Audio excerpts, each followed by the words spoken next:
డబ్బులు ఇచ్చుకుని స్పాన్సర్షిప్ నేర్చుకోవడం కాదు, సబ్జెక్ట్ మాట్లాడదామంటే సబ్జెక్ట్ మీద మాట్లాడే చేత చేత కాదు వాత కాదు పులు అంటే పొలం వేసుకుని వచ్చేస్తే ఏం మాట్లాడుతున్నావు? చిన్న పిల్లడి పాలు తాగి బొచ్చు సబ్జెక్ట్ లేకుండా లేకుండా. ప్రసాద్ గారు వంశీ గారు ఇప్పటి వరకు సంయమనం పాటించారు చక్కగా. వ్యక్తిగతంగా ఒక దయచేసి ఇప్పటి వరకు సంయమనం పాటించారు. మంచి మర్యాద లేదా వంశీ గారు టాపిక్ మీద ఉండగలదా? ప్రసాద్ గారు మీకు ఇస్తాను. వంశీ గారు కంక్లూడ్ చేయండి. వంశీ గారు ప్రసాద్ గారు దయచేసి ఆగండి. వంశీ గారు టాపిక్ మీద చాలా సమయం ఉంది. ఫ్రస్ట్రేట్ అవగా ఏం చేస్తారు? తర్వాత మాత్రం చాలా భయంకరంగా ఉంటది. నీకు మళ్ళీ చెప్తున్నా, తర్వాత మాత్రం చాలా భయంకరంగా ఉంటాయి.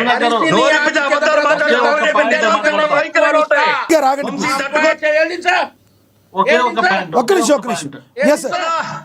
వ్యక్తిగతాలు దిగితే వ్యక్తిగతాలతో అన్నం చేసేస్తా. వ్యక్తిగతం గురించి మర్యాదించి పుచ్చుకో. దయచేసి ఆగండి, సమయం తక్కువ. ప్రసాద్ గారు దయచేసి ఆగండి. వంశీ గారు ఆగండి. కృష్ణవేణి గారు కంక్లూడ్ చేయండి. ప్లీజ్ దయచేసి ఆగండి. కృష్ణవేణి గారు ఒక్క నిమిషం ఇస్తాను. మోహన్ రెడ్డి గారు ఆగాలి. మోహన్ రెడ్డి గారు కృష్ణవేణి గారు కంక్లూడ్ చేయండి. ప్రసాద్ గారు ఇస్తాను. ప్రసాద్ గారు వంశీ గారు ఇస్తాను. ఆగండి, సమయం ఒక్క నిమిషం ఆగాలి. కృష్ణవేణి గారు కంక్లూడ్ చేయండి ప్లీజ్. ఆయన మాట్లాడితే కేఎస్ ప్రసాద్ గారు కాన్స్టిట్యూషన్ గురించి, ఆర్టికల్స్ గురించి అయ్యో చెప్తూ ఉంటారండి. అయ్యి ఒక ప్రొఫెసర్ గానో ఒక పెద్ద వ్యక్తి గానో అర్థమవుతుంది. సామాన్య మీకు ప్రతిపక్ష హోదా రాలేదు అంటే 18 సీట్లు కూడా రాలేదు కాబట్టి ప్రతిపక్ష హోదా ప్రజలే ఇవ్వలేదు కాబట్టి ఇవాళ కుటుంబ ప్రభుత్వం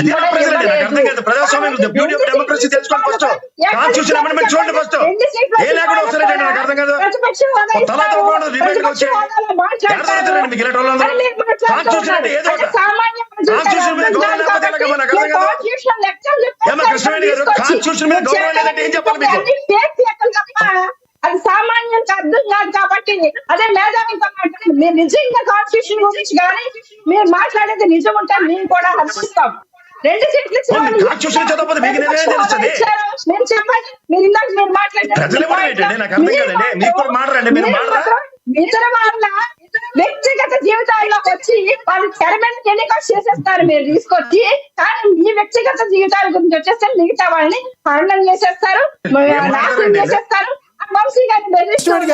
కృష్ణవేణి గారు టాపిక్ మీద కంక్లూడ్ చేయండి. సమయం అయిపోయింది. కృష్ణవేణి గారు ఇక అదాపండి. టాపిక్ మీద కంక్లూడ్ చేయండి.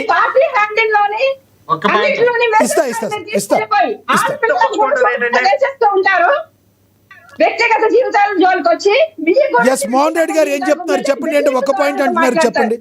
కృష్ణవేణి గారు మోహన్ రెడ్డి గారు ఏంటి ఒక్క పాయింట్ అన్నారు? ఒక్క పాయింట్ చెప్పండి. చెప్పండి. వంశీ గారికి ఏం చెప్తున్నానంటే, చిన్న వయసు, ఎదిగే వయసు, టాలెంట్ ఉంది, దాన్ని డైవర్ట్ చేసి పెద్దోళ్ళ జోలికి పోయి అనవసరంగా, అంటే పెద్దోళ్ళ జోలికి అంటే వయసులో పెద్దోళ్ళను మనం తగ్గించి మాట్లాడితే బయట చూసే వాళ్ళు మనం తక్కువగా చూస్తారు. నీ స్థాయిని నువ్వే తగ్గించుకున్నోని అవుతావనే ఉద్దేశంలో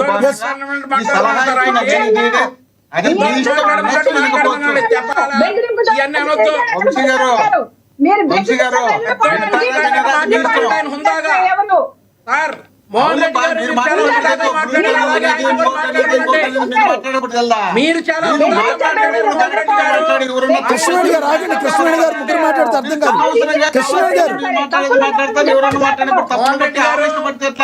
కృష్ణవేణి గారు ముగ్గురు మాట్లాడారు. రైట్.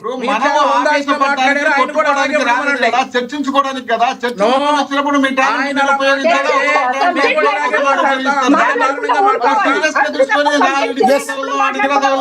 రైట్ మీ అభిప్రాయాలు అర్థమైనయే.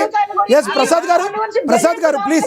ప్రసాద్ గారు టాపిక్ మీద డైరెక్ట్ గా కంక్లూడ్ చేయండి సార్ ప్లీజ్. ప్రసాద్ గారు టాపిక్ మీద కంక్లూడ్ చేయండి ప్లీజ్.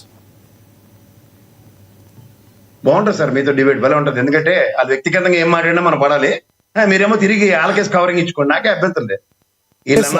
అదేం లేదు, ముగ్గురు మాట్లాడితే అర్థం. టాపిక్ మీద కంక్లూడ్ చేయండి అంతే ప్లీజ్. ఈ పాదయాత్ర జగన్మోహన్ రెడ్డి గారు చేయడం వల్ల ప్రజా సమస్యలు వేలెత్తి చూపబడుతున్నాయి. అచేతన స్థితిలో ఉన్న ప్రభుత్వానికి ఆయన చేసుకున్న ప్రతి దాంట్లోంచి వీళ్ళు చేతన స్థితిలోకి వచ్చారు. చూసుకోమనండి. టమాటా రైతుల విషయంలో కానీ, ఉల్లి రైతుల విషయంలో కానీ, పొగాకు రైతుల విషయంలో కానీ, అక్కడ ఆఖరికి మామిడికాయ రైతులతో కూడా మీరు చూసుకుంటే కేంద్ర ప్రభుత్వంతో ప్రత్యుత్తరాల కార్యక్రమం నడిచింది. దానికి సబ్స్టాన్షియల్ ఎవిడెన్సెస్ వాళ్ళ దగ్గర ఉన్నాయి, తెలుసుకోమనండి. రెండోది, ప్రజా బాహుళ్యంలో ప్రజా సమస్యలను గలవెత్తి తినిపించుకోవడానికి ప్రజల్లోకి వెళ్ళడానికి ఒక అపోజిషన్ లీడర్ డిసైడ్ అయినప్పుడు రాబోయే సంవత్సరంన్నర కాలం ఇంకా అక్కడ చాలా ఉంది, ఇంకా 3 years టెన్యూర్ ఉంది. 1.5 year తర్వాత జరిగే పరిణామాలు ఇవాళ మనం చర్చనీయాంశాలు కాదు. పాదయాత్రలను రాజకీయ పార్టీలు చేయడం సర్వసాధారణ ప్రక్రియ. తర్వాత కాలం టైము అండ్ దానికి తగ్గట్టు ప్రజలు నిర్ణయిస్తారు, న్యాయ నిర్ణేతలు. Right, sir. యాంటీ గెమ్మన్సీ అన్నదాన్ని ప్రజలు ఈ అపోజిషన్ పార్టీలు ఎలా టర్న్అవుట్ చేసుకుంటారు అన్నదే రాజకీయ చతురత. Right. అది కాలం నిర్ణయిస్తుంది. రైట్ రైట్ వంశీ గారు మీరేదో చెప్తున్నారు, కంక్లూడ్ చేయండి వంశీ గారు. ఒక్క నిమిషం, ఒకే ఒక్క నిమిషం. అదే సార్. 1 minute. జగన్మోహన్ రెడ్డి గారు ఒక్క నిమిషం వంశీ గారు ఏదో చెప్తున్నారు, ఒక్క నిమిషం అంట. లేదు. ఏంటి చెప్పండి ప్రసాద్ గారు. కాన్స్టిట్యూషన్ కూడా అది ఏదో పుస్తకం అని మాట్లాడితే మాత్రం తెగించి దానికి గౌరవం ఇవ్వాలి. అది ఏదో పుస్తకాలు కాన్స్టిట్యూషన్ చదివితే అంటే మళ్ళీ విశ్లేషకులు కాన్స్టిట్యూషన్ లో ఉన్న అంశాలే మాట్లాడతాం. వాటిని మీరు అగౌరవపరుచుకుంటే దాని మీద మీకు బాధ్యత అనేది Okay. చాలా ఇంపార్టెంట్. రైట్ వంశీ గారు ఆవిడ అన్నది ఏంటంటే కాన్స్టిట్యూషన్ అని చెప్పి ఏవేవో కృష్ణవేణి గారు ఒక్క నిమిషం, కృష్ణవేణి గారు ఇద్దరు మాట్లాడితే అర్థం కాదు. కృష్ణవేణి గారు అర్థం కాదు ఒక్క నిమిషం. మొన్న కూడా ఒకవేళ నేను చూపించాను నేను కృష్ణవేణి గారు మీ వంశీ గారు అదే కంక్లూడ్ చేస్తున్నారు, ఇద్దరు మాట్లాడితే అర్థం కాదు. కృష్ణవేణి గారు ప్లీజ్.